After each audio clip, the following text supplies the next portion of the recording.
Bienvenidos al canal de YouTube Nelter de la Cruz. No se les olvide darle me gusta, su like, abajo acá la campanita, píquenle, púchenle, haciendo una mano, chingado, denle la campanita. Pues desde Baja California Sur, 15 de marzo, conferencia de la mañanera en La Paz, Baja California Sur. Tenga un hermoso fin de semana. Listo para empezar. Pues ya están listos. Desde La Paz, Baja California Sur.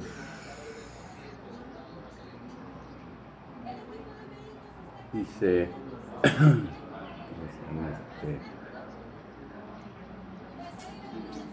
como ve la Gilbertona. Buenos días, ánimo, En la guerra sucia. ánimo, ánimo. El artículo 4 dice que prohíbe participar en actos de política partidista. Bueno, nos da mucho gusto estar en La Paz, en Baja California Sur, partido político alguno. Llevar a cabo esta conferencia. Acabamos de terminar la reunión de seguridad y siempre pues es muy agradable visitar La Paz, estar en Baja California Sur. Es uno de los estados más bellos de nuestro país, muy bello, Baja California Sur, como para venir a visitarlo, como para recorrer todo Baja California Sur, desde Los Cabos hasta Guerrero Negro. Se puede, desde luego los que tengan la posibilidad de hacerlo, no es costoso. El que tiene su carrito puede llegar a Tijuana y empezar a bajar Rosarito, Ensenada, que es Baja California Norte, pero bellísimo también Ensenada, la pura carretera para llegar a Ensenada. Y luego de Ensenada a San Quintín y Guerrero Negro, y ahí ir a Tortuga, al Pacífico. Y si tienen más tiempo, pueden ir a ver las pinturas rupestres. Se calcula de 6 a 10,000 años que se pintaron allá en la sierra. Ya se hizo un camino para ir y hay otras que son monumentales, bellísimas, más que ahí solo nos dicen a caballo o en burro, pero se puede llegar. Y luego, pues, todo lo que es el municipio de Mulegé, con tanta historia, es el municipio con más territorio en el país, de más extensión territorial, de los cerca de 2.500 municipios. Y ahí está Santa Rosalía, que tiene muchísima historia desde la época del auge minero, desde la mina del Boleo. Tiene construcciones francesas de ese estilo. Y Luego, pues el mismo pueblo de Mulegé, que es histórico por la defensa de la patria, cuando las invasiones extranjeras, y ya el municipio de Loreto, bellísimo Loreto, con la giganta San Javier, la misión de San Javier, y así, Comondú y López Mateos. Se pueden observar, ver ballenas desde Guerrero Negro, pero en López Mateos ahí están las ballenas. Ese es un espectáculo único. Y Constitución y La Paz,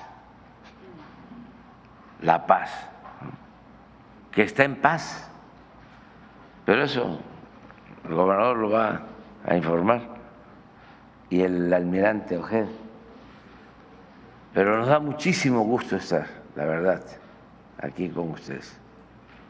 Es un estado muy bello, de gente muy buena, muy trabajadora, y estamos ayudando al maestro Víctor, porque es ayudar al pueblo en todo lo que podemos. Se está ayudando. Vamos a dar la palabra al maestro Víctor, ya hablé yo con las preguntas y las respuestas. Yo tengo que hablar sobre la historia, que es la maestra de la vida, y es lo que nos ayuda a entender mejor el presente, porque no hay texto sin contexto y tampoco se puede saber sobre la realidad de hoy sin conocer el pasado, de dónde venimos. Siempre hay que contextualizar para entender mejor las cosas.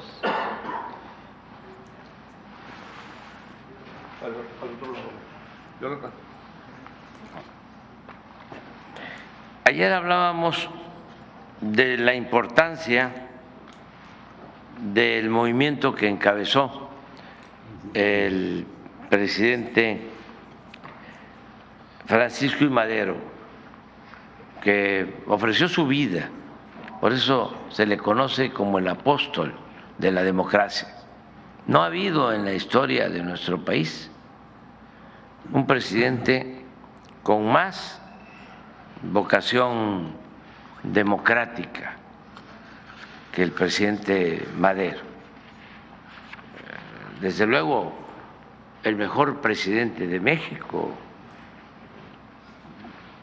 para mi forma de ver las cosas ha sido el presidente Benito Juárez, el mejor presidente de nuestro país. Pero también el presidente Madero,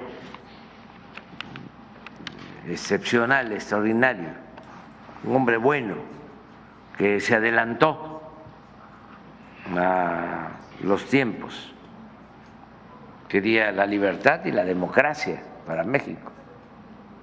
Luego de décadas de imposiciones, de dictadura,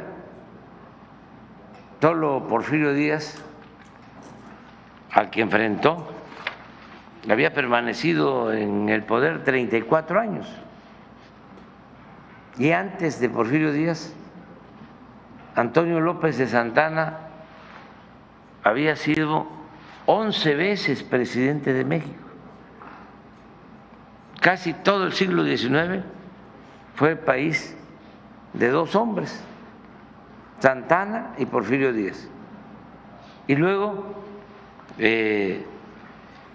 surge esta figura excepcional que es el presidente Madero, que busca hacer realidad el lema del sufragio efectivo, voto efectivo, que efectivamente el pueblo elija a sus autoridades, y la no reelección.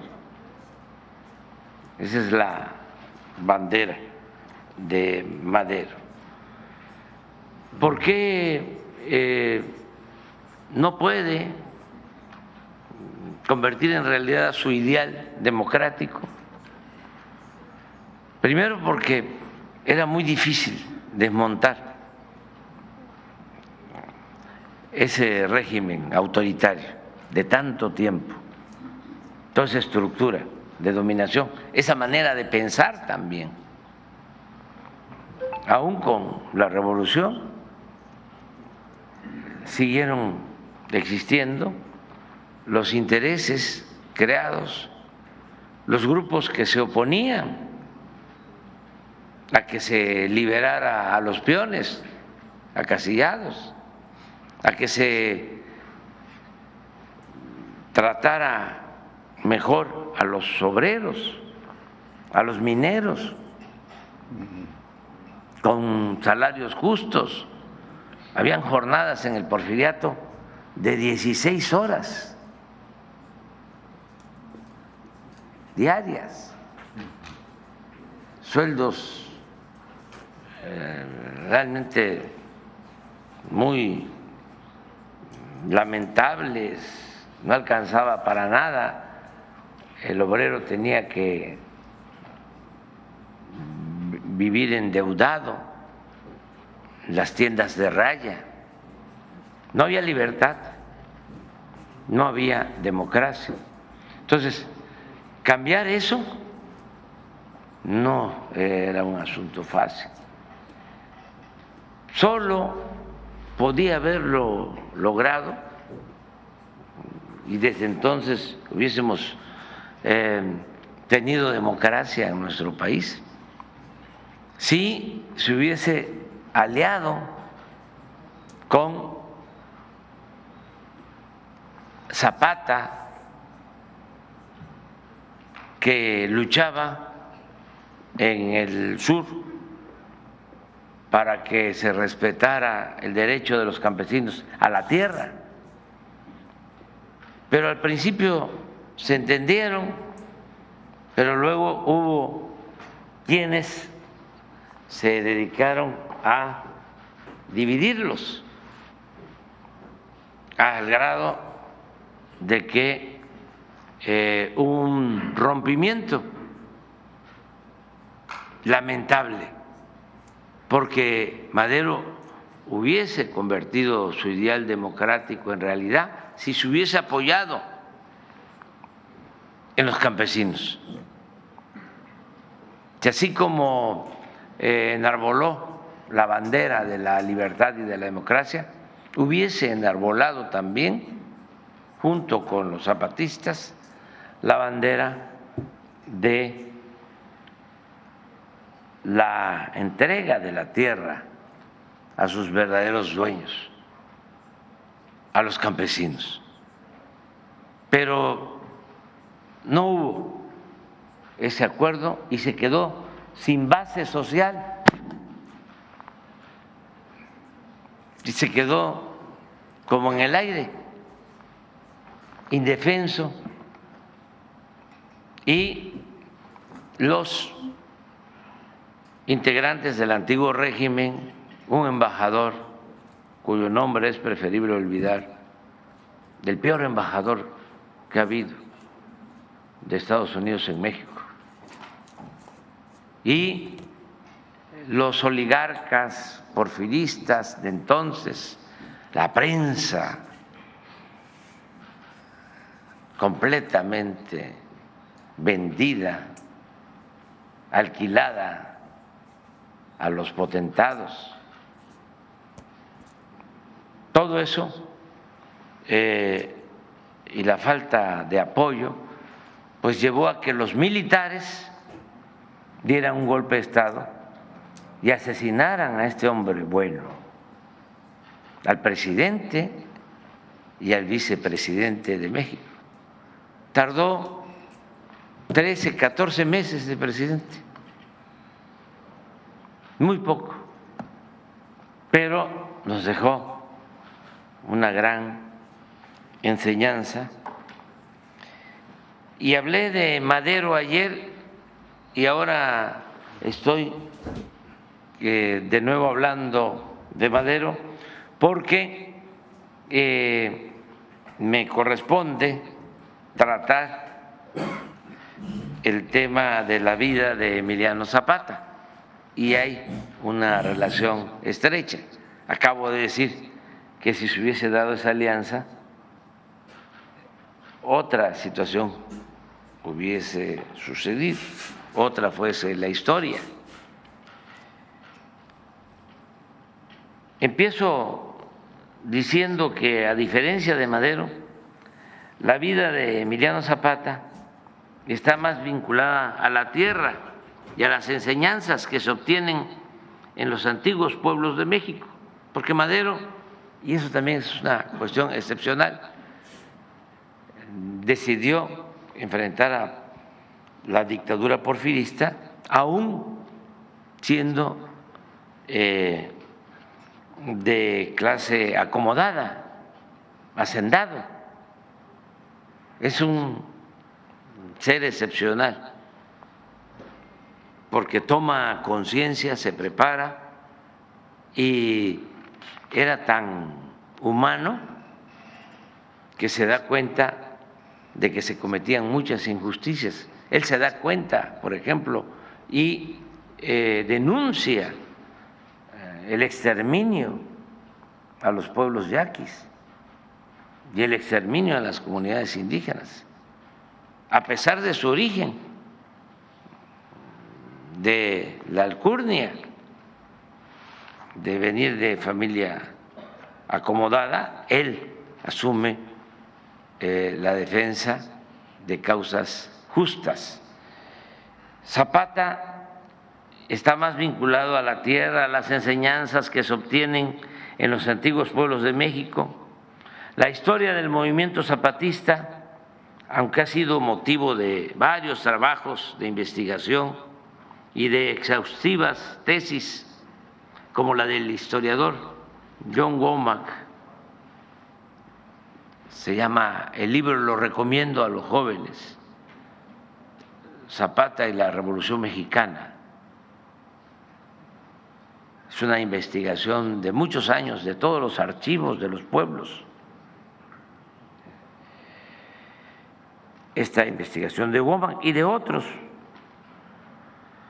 Pero toda esta historia podría resumirse solo contando lo sucedido en Anenecuilco, el pueblo natal de Zapata, un pueblo que también el 10 de abril, por ejemplo, que se recuerda el día en que asesinan a Zapata en Chinameca, en Morelos, por una traición. 10 de abril de 1919 lo asesinan. Entonces, ir a Morelos, a los pueblos de Zapata, es otra visita, así como venir a Baja California Sur, para los que puedan, porque es nuestra historia. El que tiene posibilidad puede ir al extranjero, pero también es importante conocer México, porque es un gran país, que no quede la menor duda. México es una potencia cultural en el mundo.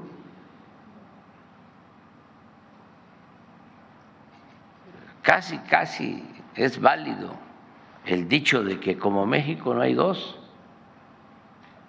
Esto para sentirnos muy orgullosos de lo que somos. Bueno, la historia del zapatismo se puede contar con lo sucedido en Anenecuilco, el pueblo natal de Zapata, uno de los muchos pueblos que padecieron la invasión de sus tierras por parte de hacendados porfiristas. Siempre se habla de invasiones y de cómo la gente humilde, pobre, invade para poder tener un terreno y vivir en una casa humilde. Pero en el porfiriato no eran así las invasiones, no eran los pobres los que invadían por necesidad, eran los hacendados que invadían las tierras de las comunidades, de los pueblos, porque como había auge económico, no les bastaban las tierras de la hacienda y se querían quedar con las tierras de los pueblos, invadían las tierras de las comunidades. En aquellos tiempos, antes de la Revolución, en Anenecuilco, municipio de Ayala, del estado de Morelos, coexistían siempre en conflicto el pueblo que defendía sus tierras y su libertad y la gente de la hacienda, los hacendados, fundamentalmente de las haciendas, en el caso de Morelos, cañeras, la hacienda que estaba en Anenecuilco se llamaba El Hospital y era la hacienda de una familia Escandón que vivía en la Ciudad de México, muy cercanos a Porfirio Díaz. Estos hacendados, por prepotencia e influyentismo, porque ellos ponían a los gobernadores, los hacendados de Morelos ponían al gobernador, se habían acostumbrado a invadir cada vez más las tierras que desde los tiempos de la colonia pertenecían al pueblo, como se demostraba con títulos y planos de siglos atrás. Los pueblos tenían sus títulos, incluso cuando nos invaden los europeos, se decide respetar las tierras de los pueblos indígenas. Y hay títulos de ese entonces. Sin embargo, por el auge porfirista, el auge de la producción de caña, necesitaban más tierra y también más brazos, porque al momento de quitarle las tierras, ¿qué iba a hacer el indígena, el campesino? Pues tenía que ir a trabajar de peón a la hacienda. En toda la colonia no creció la población en México, había más habitantes cuando llegaron los europeos que cuando México logró su independencia 3 siglos después. ¿Por qué se diezmó la población? Por las epidemias, sobre todo por la viruela. Entonces, desde entonces se hablaba de la falta de brazos y esto llevó a que desde España se expidieran las famosas leyes de Indias para que al indígena no se le esclavizara y se le considerara como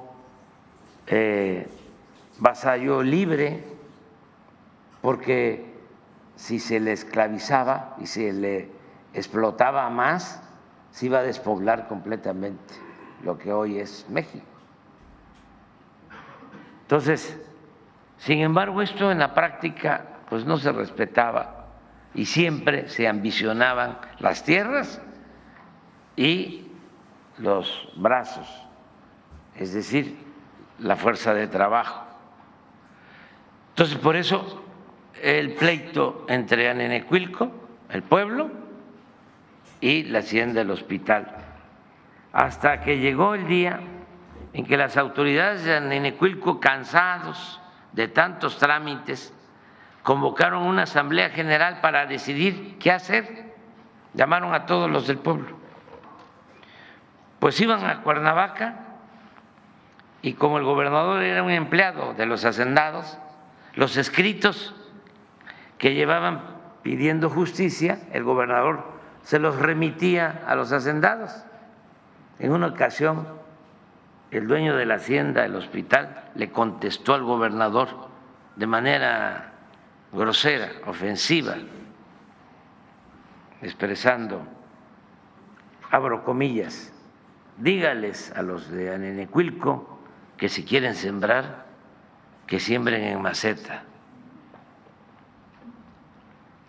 Todo esto pasaba en ese entonces y por eso se convocó a esa asamblea fuera de lo normal, extraordinaria, porque la costumbre era que se tocaban las campanas para llamar a las reuniones, a las juntas. En esa ocasión se hizo de boca en boca, en sigilo, para tomar una decisión muy importante, una decisión trascendente. Se reunieron e informaron los representantes mayores, que eran los que hacían los trámites. Le dijeron al pueblo, abro comillas, ya no podemos, necesitamos sangre nueva, necesitamos otra directiva con jóvenes. Y ahí en esa asamblea se eligió a un joven como representante del pueblo, a Emiliano Zapata, que hablaba poco, lo único que dijo fue, ¿me van a apoyar? Le respondieron en la asamblea, sí, nada más, fájate los pantalones. ¿Qué hizo Zapata? Fue una vez, 2 veces a hacer las gestiones, a entregar los escritos, presentó sus denuncias, se dio cuenta que así no se iba a lograr nada. Organizó a los campesinos y decidieron quitar las cercas y rescatar la tierra que les correspondía. Y ahí comenzó el movimiento revolucionario para restituir las tierras que las haciendas les habían arrebatado a los pueblos de Morelos y a los pueblos de todo México. Así se reafirmó una enseñanza mayor. Esto es para todos y para los jóvenes. No al abuso, no a la prepotencia, sí a la justicia. Aquí ya termino, porque me llevaría mucho tiempo. Pero nada más quiero destacar algo que considero muy importante. Aquí agrego un hecho histórico que demuestra cómo Zapata, al igual que muchos mexicanos, la mayoría de los mexicanos, hasta la fecha, encarnaba la honestidad. El pueblo de México es un pueblo honesto. La mayor riqueza de México es la honestidad de su pueblo. Eso se heredó de la época prehispánica. La avaricia llegó con los invasores. La honestidad se practicaba es parte de nuestra idiosincrasia. Se practicaba de tiempo atrás en nuestro país, se sigue practicando. Resulta, y esa es la anécdota, que al inicio de la revolución, Zapata y Madero no solo fueron aliados, sino buenos amigos. Y algo que, como ya dije, se arruinó relativamente pronto por la insidia, la mala fe y los intereses de políticos y militares del antiguo régimen, quienes terminaron por imponer su máxima de que Madero, decían los que no estaban de acuerdo con la unidad de Madero y de Zapata, decían, Madero no debía parlamentar con bandidos. Y ellos consideraban a Zapata un bandido. Y terminaron logrando esa separación, muy lamentable, porque, ya lo dije, lo repito, dejaron a Madero sin base social y en los brazos de los militares golpistas del régimen de Porfirio Díaz, que le quitaron la vida. Por eso, la enseñanza mayor en esta historia es no separarse nunca del pueblo. Cuando uno quiere transformar, hay que apoyarse en el pueblo, no divorciarse del pueblo, siempre con el pueblo. El pueblo es leal, el pueblo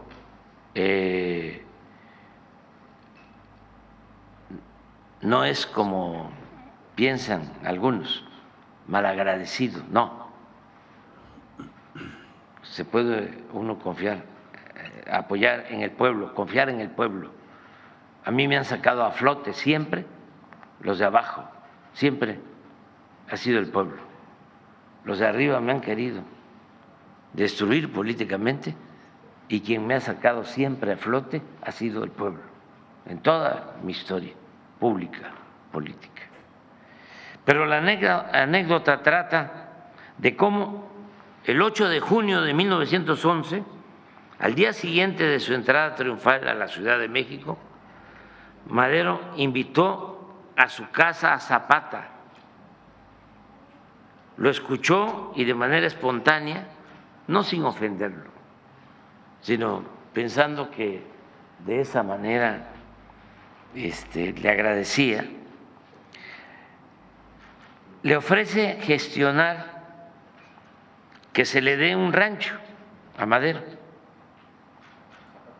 en premio a sus afanes en favor del triunfo, por los servicios que había prestado a la revolución.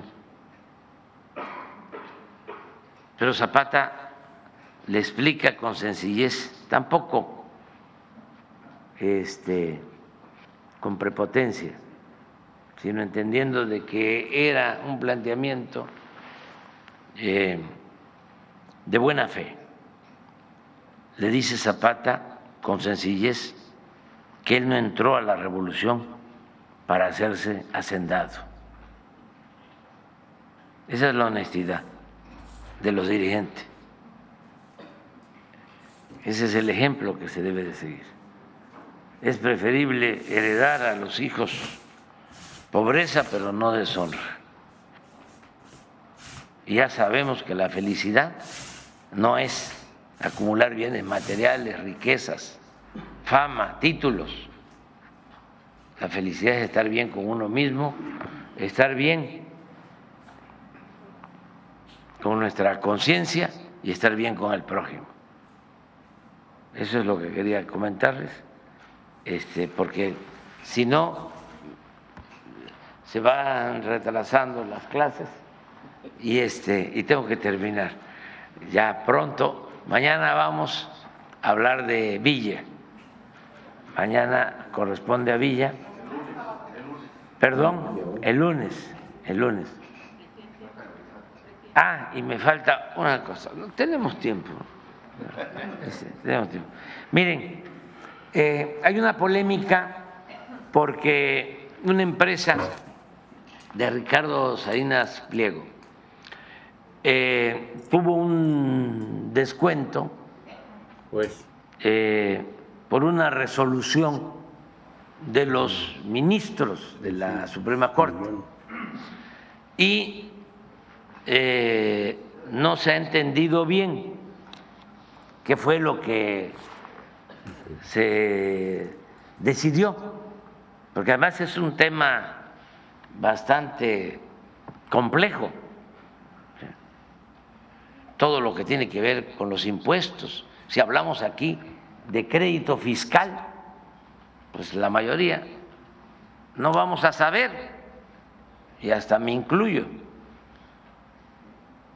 Entonces, lo que queremos es que todos nos formemos, porque la política es asunto de todos. Antes decían, la política es asunto de los políticos, la economía es asunto de los economistas. No, la política, la economía es asunto de todos y todos tenemos que estar informados. Entonces, invitamos al director del SAT y también invitamos a la procuradora fiscal que nos acompaña para que nos expliquen en qué consistió esta resolución de la Suprema Corte, que nos expliquen bien, porque siempre se generan polémicas, ¿no? A favor, en contra. Yo quiero dejar de manifiesto que no hay nada personal. Nosotros no estamos peleados con nadie, no tenemos enemigos ni queremos tenerlos. Sí defendemos los intereses de la mayoría del pueblo, porque para eso nos eligieron. Nosotros tenemos que gobernar y defender los bienes del pueblo y los bienes de la nación. Porque si nos ponemos de un lado, como era antes, que los presidentes, gobernantes, eran como empleados de los potentados. El gobierno era un comité al servicio de una minoría. No tomaban en cuenta a la mayoría del pueblo. Para muchos gobiernos el pueblo no existía, nada más era la llamada sociedad política, los potentados y los políticos. Allá arriba, en la cúpula, hacían sus enjuagues y el pueblo no era tomado en cuenta, nada más cuando necesitaban los votos para legitimar de que vivíamos en una democracia, porque en sentido estricto ni siquiera había democracia, porque la democracia es el gobierno del pueblo, para el pueblo y con el pueblo. Lo que había era una oligarquía, el gobierno de una minoría, el gobierno para los ricos. Esa es la definición de oligarquía desde la época de Aristóteles. Entonces, solo para legitimar que había democracia, se iba a los pueblos, como en esta temporada, que ya no puedo hablar tampoco mucho de esto, porque ya me tienen muy censurado. Pero en estas temporadas eran cuando, ¿se acuerdan? Empezaban a repartir despensas, frijol con gorgojo, materiales de construcción, pollo, pato, chivo, borrego, puerco, cochino, hasta lanchas, motores, redes, ¿no? En este tiempo. Pasaba la elección, no volvían a ver a la gente, no les veían ni el pelo a los que habían visitado los pueblos como candidatos. Ya no los volvían a ver. Nada más para eso se tomaba en cuenta el pueblo. Y ya lo demás ya era asunto de los políticos arriba. Ellos hacían los enjuagues, jugosos negocios al amparo del poder público. Y se dedicaban a robar, a enriquecerse, a hacerse grandes con la riqueza malavida, porque además ya habían también internalizado la idea de que el dinero del presupuesto era del gobierno, que el presupuesto era del gobierno. No, el presupuesto es dinero del pueblo. Nosotros somos simplemente administradores de los dineros del pueblo. Pero bueno,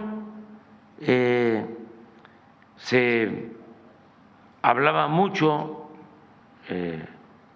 de democracia, pero en realidad no había. Entonces ahora, pues se gobierna para todos. Tenemos que cuidar el presupuesto, porque era una gran injusticia, eso sí lo puedo decir y lo puedo probar, que los de mero arriba no pagaban impuestos, se les condonaban los impuestos y todo el pueblo tenía que pagar impuestos, porque hasta la gente más humilde tenía que pagar IVA, tiene que pagar IVA, y ahí va incluido un impuesto en la compra de cualquier mercancía, va incluido un impuesto. Solo no se paga IVA en alimentos y en medicamentos, pero todo lo demás, y todos los mexicanos. Sin embargo, los de mero arriba, las grandes corporaciones financieras, empresariales, no pagaban. Entonces, eso los tiene bastante molestos, pero era una gran injusticia. Entonces, ahora afortunadamente todos, y yo tengo que agradecer a los empresarios, comerciantes, todos pagan impuestos. Sin embargo, hay quienes se resisten. Nosotros no actuamos de manera autoritaria, no perseguimos a nadie,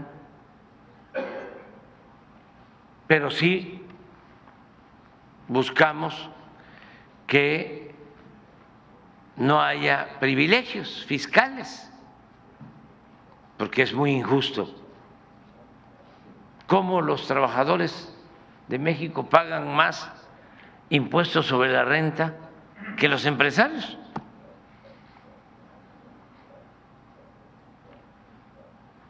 Tiene que haber justicia. Entonces, desde hace algún tiempo, desde el tiempo de Fox, hay unas denuncias porque empresas de Salinas Pliego no han pagado impuestos. El gobierno dice que deben de pagar impuestos y se han hecho auditorías y ellos sostienen, en uso de sus derechos, que no tienen por qué pagar los impuestos y acuden a instancias judiciales. Y ese es un derecho que tienen, porque no puede haber ninguna injusticia, ninguna arbitrariedad. Entonces, todos estos asuntos están en el Poder Judicial, tanto en la Suprema Corte como en juzgados de distrito. Y es bastante el dinero que está en litigio, no es poca cosa. ¿Cuánto es el presupuesto de Baja California Sur? 21,000 millones de pesos. 21,000 millones, pues lo que se está litigando es más que el presupuesto de un año de Baja California Sur. Entonces, no es cualquier cosa. Pero también, repito, no es nada personal. Y aquí aprovecho también para decir que hay ahora pues una polémica sobre un campo de golf en Huatulco. Les cuento, en Baja California Sur, Loreto, por ejemplo, tenía Fonatur y todavía tiene grandes extensiones de terreno. Y en algunos casos ya fraccionamientos en Baja California Sur, pero también es lo mismo en Quintana Roo, y es lo mismo en Guerrero, y es lo mismo en Oaxaca, en las zonas turísticas. Entonces, desde que se creó el Fonatur, empezaron a hacer tranzas con esos terrenos, a casi regalarlos. Entonces nosotros tomamos la decisión de que los que estaban fraccionados ya se pusieran en subasta, y si había quien los comprara, pues que se vendieran, porque ya estaban fraccionados, y que ese dinero se ocupara en hacer obras en beneficio del pueblo. Aquí les voy a poner el ejemplo de la carretera de Tortugas y del puente. ¿De dónde salen 600 millones de pesos? Pues de unos terrenos que vendió Fonatur en Loreto. Así se le entrega. Y el resto de los terrenos, para no dejar la tentación, se convierten en área natural protegida, porque si no, pueden entregarse, rematarse, y son bienes de todos. Entonces, se ha decidido que todos esos terrenos de Fonatur se conviertan en áreas naturales protegidas. El gobierno que yo represento va a ser el gobierno en toda la historia que más áreas naturales protegidas va a dejar. Me ganaba hasta hace poco el general Lázaro Cárdenas, gran presidente de México, el mejor presidente de México del siglo XX, pero ahora ya hemos destinado muchos terrenos a áreas naturales protegidas, ya tenemos el primer lugar. Entonces les explico esto. En el caso de Oaxaca, en Huatulco, se hizo lo mismo. Hay bahías preciosas, y también hay invasiones, y se decidió convertir todos esos terrenos, esas bahías, en áreas naturales protegidas. también con la idea de dejar playas públicas, porque ya todo lo habían privatizado, todas las playas. Ahora, con las reservas, se van rescatando playas públicas para que la gente pueda disfrutar de las reservas ecológicas, son zonas bellísimas, y puedan también ir a la playa, a las playas públicas, porque si todo lo acaparan los hoteles de gran turismo, pues las playas se privatizan. En Huatulco se hizo lo mismo, pero ahí desde la época de Fox, igual que en Quintana Roo, se empezaron a rematar bienes a particulares, remate, o sea, casi regalado. Me consta que en la época de Fox, como a 5 o 10 minutos del Aeropuerto Internacional de Cancún, vendió Fonatur como 600 hectáreas de manglares a 70 pesos el metro cuadrado. Ni lo que vale un metro cuadrado de alfombra. Y así, mucha corrupción. Entonces, en el caso de Huatulco se decidió, pues vamos, como en Quintana Roo y en todos lados, áreas naturales protegidas. Y existía o existe este campo de golf que se le había dado en concesión a Ricardo Salinas Pliego. Se vence el contrato porque lo que pagaba, de acuerdo a lo que me informaron, de contraprestación por tener la concesión, porque el campo de golf, eso se tiene que aclarar, es de la nación, son terrenos de la nación, no es propiedad privada.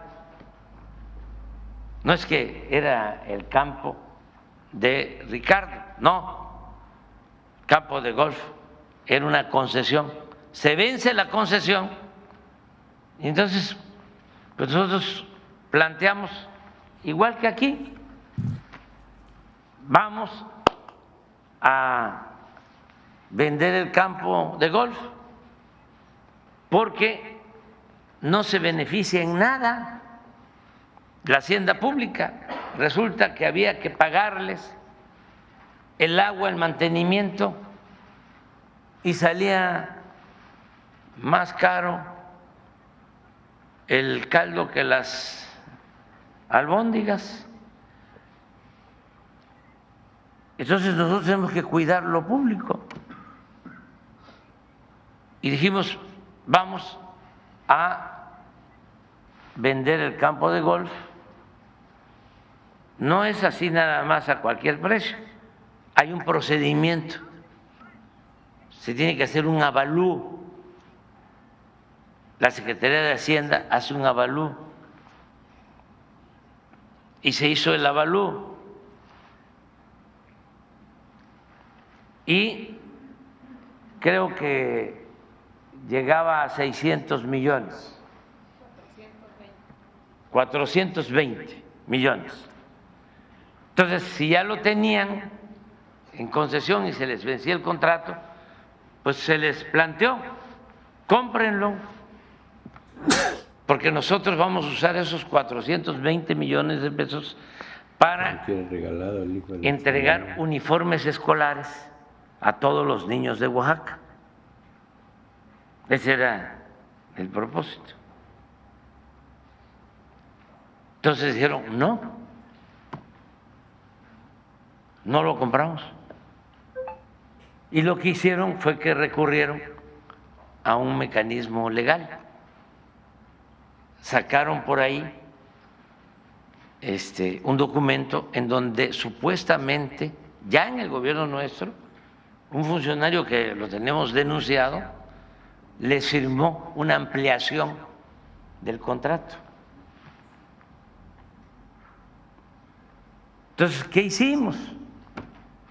¿O hacia dónde nos llevaron?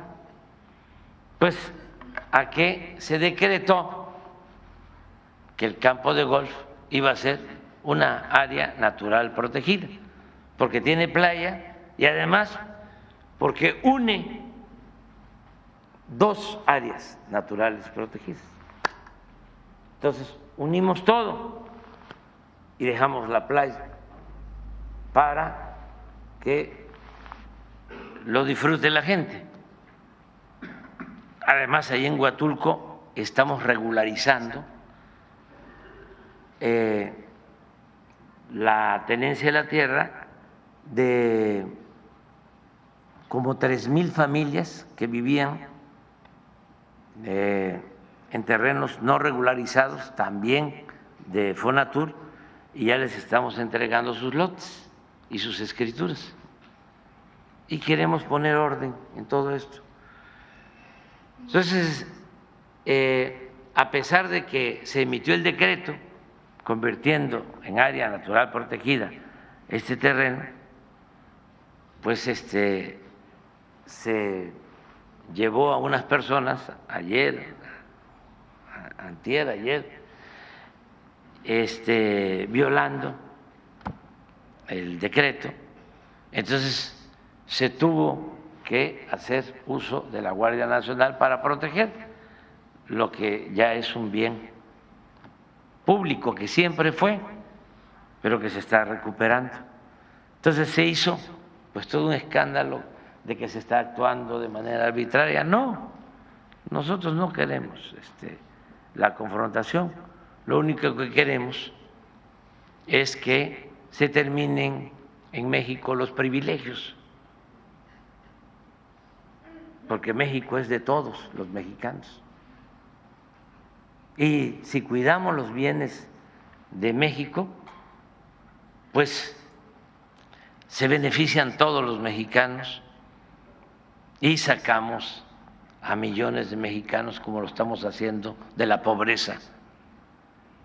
Si se distribuye bien la riqueza, si se distribuye con justicia el ingreso, si se entrega el presupuesto a quienes más lo necesitan, que el presupuesto no se quede solo en unas cuantas manos, sino que haya apoyo a todos, y lo estamos logrando. Y yo espero que pues Ricardo entienda que esto es lo que se está haciendo, que no hay nada personal, que no hay interés de nuestra parte de perjudicar a nadie, de dañar a nadie. Pero si, imagínense, queda un empresario grande sin pagar impuestos, ¿qué dicen los otros? Porque ahora que ya se prohíbe la condonación de impuestos, el dueño de los Oxxos pagó 12,000 millones de pesos. Los dueños de Walmart pagaron 14,000 millones de pesos. Los dueños de Televisa, que vendieron a Univisión, ¿se llama? ¿O? ¿Es Univisión? Pagaron creo que 5 o 6,000 millones de pesos. Slim está al corriente. Todos. Pero entonces, ¿qué hacemos si hay 1, 2, 3 que dicen no pagamos? Es un mal ejemplo también quiero aclarar que si la autoridad, en este caso el Poder Judicial, que está integrado por jueces, magistrados, ministros, deciden que está mal el SAT y que no debe de cobrar, pues nosotros acatamos lo que diga el Poder Judicial. Pero si un juez o los magistrados o los ministros dicen sí está bien el SAT y tienen que pagar, pues se tiene que pagar. ¿Está claro el asunto o no? Entonces, a ver qué nos dice el director del SAT y la procuradora fiscal. Ya les quité todo el tiempo, pero... Sí, la verdad sí. Sí, la verdad sí es que sí.